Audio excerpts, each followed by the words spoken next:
Hey everyone, welcome back to the Urbanist's Lens. I'm Drew. And I'm Andrea. I was walking to the studio today and I saw the most amazing thing. Okay, you've got to tell me, I love a good city story. So I'm walking on the street, right, totally choked with concrete, the usual urban jungle. But then I turn a corner and there's this vacant lot that's been totally transformed. It's like a mini meadow just exploded there. Wildflowers, native grasses, even a little beehive tucked away in the corner. It was incredible. Wow, that's quite a find way. It's amazing how those little pockets of nature can just pop up in the most unexpected places. Really is. And it got me thinking that, how we can be more intentional about bringing that kind of green energy into our cities. And speaking of intention, that leads us perfectly into today's deep dive seed bombing. Seed bombing, I've heard the term, but to be honest, I'm picturing some sort of botanical warfare, like tossing grenades filled with wildflowers. Well, it's not quite as dramatic as that, but it does have a bit of a rebellious streak. In a nutshell, seed bombing is about taking a mix of seeds, clay, and compost, forming them into little balls and dispersing them in areas that need a little green boost.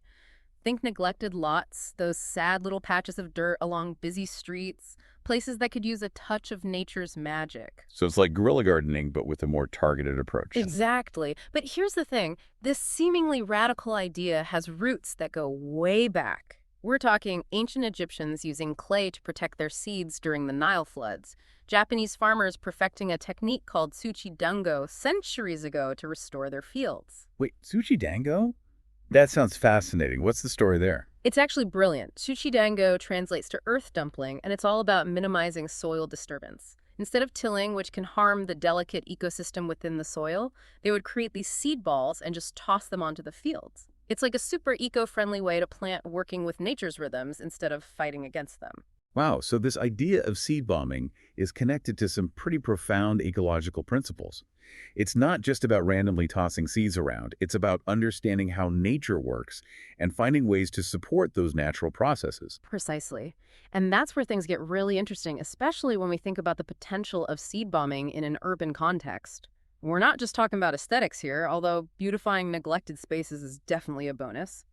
Seed bombing, when done right, can actually contribute to some pretty significant urban design goals. Think mitigating the urban heat island effect, improving air quality, even creating mini habitats for pollinators in the middle of the concrete jungle. I'm starting to see how this seemingly simple act of tossing seed bombs could have a ripple effect on the entire urban ecosystem.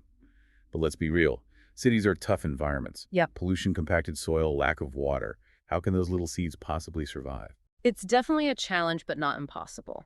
That's where the strategy comes in. Choosing the right seeds is crucial. Native plants are key here. They're already adapted to the local climate and soil conditions, giving them a fighting chance. And there are certain species that are particularly hardy, able to withstand the stresses of urban life. So it's not just a matter of grabbing any old bag of wildflower seeds from the garden center. There's a real science to this. Absolutely. And there's an art to it, too. Seed bombing is about observation, about understanding the nuances of each urban microenvironment. Where does the sun hit? What's the soil like? Are there any existing plants that might provide a little shelter for the seedlings? So it's like a detective game, figuring out the clues and using them to choose the perfect spot and the perfect seeds for the mission. I love that analogy. And that's what makes seed bombing so engaging. It's about connecting with your city on a deeper level, understanding its rhythms, and finding those hidden pockets of potential. And who knows, maybe those little seeds will inspire something much bigger. A whole movement of urban transformation, one seed bomb at a time. I'm definitely intrigued. But I have to admit my own gardening track record is a bit spotty. Yeah. I'm more of a concrete jungle dweller than a green thumb enthusiast. Yeah. Is there hope for someone like me to become a successful seed bomber? Absolutely. Seed bombing is for everyone. And that's one of the things I love about it. It's a way to demystify gardening and make it accessible to people who might not have a backyard or even a balcony. You don't need fancy tools or years of experience, just a little curiosity and a willingness to get your hands dirty. That's reassuring. But even if I manage to get those seeds to sprout, how do I ensure they survive the harsh realities of city life? That's where the guerrilla aspect comes in. We're not just launching a one-time attack of seeds and hoping for the best. It's about stealthy maintenance, checking on your bombed areas, maybe sneaking in a little water during dry spells, even weeding out invasive species that might try to muscle in on your green revolution. So it's a bit of a long game, a commitment to nurturing those little seeds of change. Exactly, and that's where the real magic happens. It's not just about the plants themselves, it's about the impact they have on the people around them. Imagine walking down that same concrete-choked street and suddenly encountering a burst of wildflowers. It changes the whole energy of the space, right? It's like a little injection of joy, a reminder that nature can thrive even in the most unexpected places. Hmm. Okay, you've officially convinced me I'm ready to grab some clay and seeds and join the seed bombing revolution. But before I unleash my green grenades on the unsuspecting city, I need some practical advice. Yeah. What are the key things to keep in mind for responsible seed bombing? Well, first and foremost, it's crucial to choose native plant seeds. They're already adapted to your local ecosystem, so they're less likely to become invasive or cause problems for other species. Do your research, learn about the native plants in your area and their specific needs. There are tons of resources online and even local organizations that can help you choose the right seeds for your mission. Got it. Native plants are a must. What about location? Are there any hard and fast rules about where it's okay to seed bomb? It's always a good idea to get permission, if possible, especially for larger projects. But the beauty of seed bombing is that it allows us to bring green life to those often forgotten spaces. Think neglected corners of parks, empty traffic islands, those barren patches along roadsides. Just be mindful of private property and any local regulations that might be in place. So common sense and respect for boundaries are key. Makes Yeah. sense. But let's be honest. Part of the appeal of seed bombing is the guerrilla aspect, the thrill of bringing a little bit of wildness into our overly controlled urban environments. How do we balance that rebellious spirit with the need to be responsible stewards of our city? That's a great question, and it's something that every seed bomber needs to grapple with. For me, it comes down to intention. Hmm. Are we trying to impose our will on nature, or are we trying to work in partnership with it? Yep. Are we seeking to disrupt or to enhance? So it's about finding that sweet spot where creativity and responsibility intersect. Exactly. And that's where the real artistry of seed bombing lies. It's not just about flinging seeds, it's about observation, experimentation, and a deep respect for the delicate balance of urban ecosystems.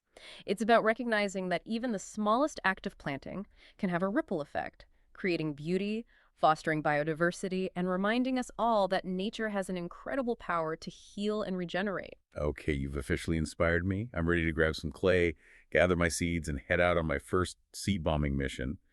But before I do, I want to make sure I'm fully equipped with the knowledge and skills to do this right. Mhm. What are some of the key things to keep in mind when it comes to actually making and deploying these seed bombs? Yeah. What are the secrets to success? Well, that's a whole other deep dive and one that we'll be tackling in part 2 of this episode.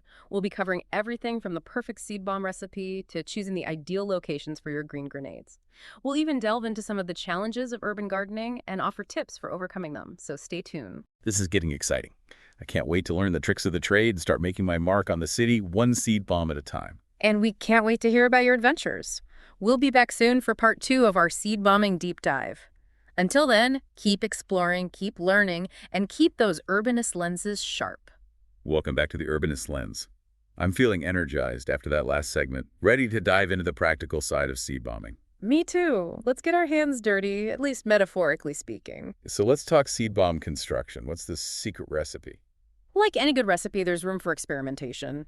But the basic ingredients are simple clay, compost, and of course, your carefully chosen native plant seeds. Okay, clay and compost makes sense. But what kind of clay are we talking about? Can I just dig up some dirt from my backyard? Not quite. You want a specific type of clay called powdered clay. You can usually find it at garden centers or art supply stores. It has a fine texture that's perfect for binding the seed bomb together. Got it. So powdered clay Yeah. and compost. I'm assuming that's just to provide nutrients for the seeds? Exactly. Compost acts like a little fertilizer packet, giving those seedlings a boost when they first sprout. You can use homemade compost if you have some, or pick some up from a garden center. Okay, so I've got my clay, my compost, and my arsenal of native plant seeds. What are the proportions? Is there a magic formula? There are lots of recipes online, but a good starting point is 5 parts clay to 1 part compost. You want a mixture that's moist enough to hold its shape, but not too sticky. It should feel a bit like Play-Doh. I'm starting to get flashbacks to kindergarten arts and crafts. Mhm. This is bringing back memories. It's definitely a hands-on activity, and it's a fun one to do with kids, too. Just imagine creating little bombs of life instead of those messy glitter projects. Okay, so I've got my clay compost mixture. Yeah. Now I just toss in the seeds and start bombing, right? Hold on. There's a bit more to it than that. You want to form the mixture into little balls about the size of a marble or a little bigger. Make sure the seeds are well distributed throughout the ball. You don't want them all clumped together in one spot. So it's like making tiny seed-filled meatballs. I can handle that. Exactly. And once you have your seed bombs ready, let them dry completely. This is important because it helps them hold their shape and prevents the seeds from germinating prematurely. So patience is key. No launching soggy seed bombs. Got it. Precisely. Hmm. Now comes the fun part, choosing your targets. Where are you going to unleash your green grenades? That's a good question. I'm picturing those neglected traffic islands, those barren patches along highways, maybe even those forgotten corners of parking lots that always seem to be full of weeds. Those are all great spots. The key is to look for areas that could use a little green love but are often overlooked. Places where your seed bombs have a chance to thrive without being trampled or mowed down. Right, we want to give these little seeds a fighting chance. But what about the ethics of seed bombing? Are there any places where it's off limits? That's a really important consideration. It's crucial to be mindful of private property and any local regulations that might be in place. We want to be guerrilla gardeners, not guerrilla lawbreakers. So no bombing your neighbor's perfectly manicured lawn, no matter how much you think it could use a little wildflower action. Exactly. And even in public spaces, it's important to be respectful. Avoid areas that are already well maintained or have sensitive ecosystems. We're not trying to disrupt, we're trying to enhance. Got it. Respect for boundaries and a little bit of common sense go a long way. But let's be honest, part of the appeal of seed bombing is the element of surprise. The idea of these little bombs of life exploding in unexpected places. I agree. There's a certain thrill to it. But that thrill shouldn't come at the expense of responsibility. We need to balance our desire for creative expression with the need to be mindful stewards of our urban environment. So it's a delicate balance. But I think that's what makes seed bombing so intriguing. It's not just a gardening technique, it's a form of urban activism. It's about reclaiming neglected spaces and injecting a little bit of wildness into our often overly controlled cityscapes. Exactly. And that's why it's so important to approach seed bombing with intention. It's not just about randomly tossing seeds. It's about making conscious choices about the plants we're using, the places we're planting them, and the impact we're hoping to have. So it's about more than just aesthetics. Absolutely. Seed bombing can be a powerful tool for promoting biodiversity, improving air quality, and even mitigating the urban heat island effect. Wow, so these little seed bombs can actually make a tangible difference in the health and well-being of our cities.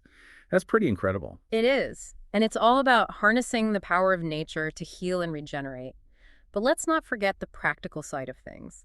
Even if we choose the perfect seeds and the perfect location, those little seedlings still face a lot of challenges in the urban environment. Right. Cities are tough places for plants to survive. Pollution, compacted soil, lack of water. How can those little seeds possibly thrive? It's definitely a challenge, but not impossible. And that's where the art and science of seed bombing come together. Okay, I'm intrigued. What are some of the tricks of the trade? How can we give those urban seedlings a fighting chance? Well, first of all, choosing hardy native plants is key. They're already adapted to the local climate and soil conditions, so they're more likely to withstand the stresses of city life. And there are certain species that are particularly tough, able to tolerate drought, poor soil, even a bit of pollution. So it's like a survival of the fittest competition. But for plants, we need to recruit the strongest contenders for our urban seed bombing squad. Exactly. And there are other strategies we can use to give those seedlings a boost. For example, we can add a bit of water-retaining gel to our seed bomb mixture. This will help keep the seeds moist even in dry conditions. That's a great idea. And what about soil? Urban soil can be pretty compacted and lacking in nutrients. Is there anything we can do to improve it? There are a couple things we can try. One option is to add a bit of worm castings to the seed bomb mixture. Worm castings are basically worm poop, and they're packed with nutrients that plants love. Worm poop, huh? I never thought I'd be so excited about something that sounds so gross. But hey, if it helps those seeds thrive, I'm all for it. It might sound strange, but worm castings are like black gold for gardeners. They're an amazing natural fertilizer. So we've got our hardy native plant seeds, our water-retaining gel, our worm castings, anything else we need to create the ultimate seed bomb. Well, there are a few other things we can add depending on the specific needs of the plants we're using. For example, if we're planting in a shady area, we might want to add a bit of peat moss to the mixture. Peat moss helps retain moisture and create a slightly acidic environment, which some shade-loving plants prefer. So it's like customizing the seed bomb for each specific location and plant type. This is getting really strategic. Exactly. And that's what makes seed bombing so much fun. It's a blend of art science and a little bit of rebellion. It's about using our creativity and ingenuity to bring nature back into our urban environments. I'm loving this. But even with all these tricks up our sleeves, there's still bound to be challenges. What are some of the things that can go wrong with seed bombing, and how can we avoid them? That's a great question, and something we'll be exploring in depth in the next part of our deep dive. We'll be talking about everything from pesky weeds to hungry squirrels and offering tips for overcoming these obstacles to create thriving urban gardens. So stay tuned. This is getting more and more exciting. I can't wait to hear about the challenges and learn how to conquer them. Until then, keep exploring, keep learning, and keep those urbanist lenses sharp. Welcome back to the Urbanist Lens. We're in the home stretch of our seed bombing deep dive, ready to tackle the challenges and triumphs of turning those concrete jungles into flourishing green spaces. All right, so we've got our seed bombs prepped and ready to launch. We've scouted out the perfect locations, and we're armed with knowledge about native plants and soil amendments. But I have a feeling it's not all smooth sailing from here. What are some of the obstacles that seed bombers might encounter in the urban wild? You're right, it's not always easy. Cities are full of surprises, some not so pleasant for our little seed bombs. Think about it, those neglected spaces we're targeting, they're often neglected for a reason. Okay, so what are we up against? Give me the rundown of the urban seed bomb adversaries. Well, first up, we've got the usual suspects, weeds. Those tenacious green invaders are experts at outcompeting our more delicate native seedlings. They've got a knack for thriving in disturbed soil, and they're not afraid to hog all the sunlight and nutrients. So how do we deal with these weed warriors? Is it a constant battle? It can be. One strategy is to try and time your seed bombing so that your native plants get a head start. Early spring or late fall, when weeds are less active, can be good windows of opportunity. Interesting. So it's like a strategic game of plant warfare, timing our attacks for maximum impact. What else should we watch out for? Well, we can't forget about the urban wildlife. Squirrels, birds, even those seemingly innocent little bunnies, can be major seed predators. They see our carefully crafted seed bombs as a tasty snack. Oh no, so all our hard work could end up as squirrel food. It's definitely a risk. That's why it's important to choose seed bomb locations wisely. Areas with dense vegetation or natural barriers can provide some protection from those hungry critters. And there are a few tricks we can use, like adding a layer of chili powder to our seed bombs. Most animals can't stand the spicy stuff. Chili powder, huh? That's a clever deterrent. I'm starting to see that seed bombing requires not only botanical knowledge, but also a bit of animal psychology. Exactly. It's all about understanding the dynamics of the urban ecosystem and finding ways to work within those constraints. But the challenges don't stop there. We also have to contend with factors like pollution, compacted soil, and even those unpredictable weather patterns that cities are known for. Okay, so how do we combat these less tangible but equally formidable foes? Well, when it comes to pollution, there's not much we can do to control the air quality. But choosing plant species that are known to be tolerant of urban pollutants can help. That makes sense. Survival of the fittest for the urban jungle. And what about soil?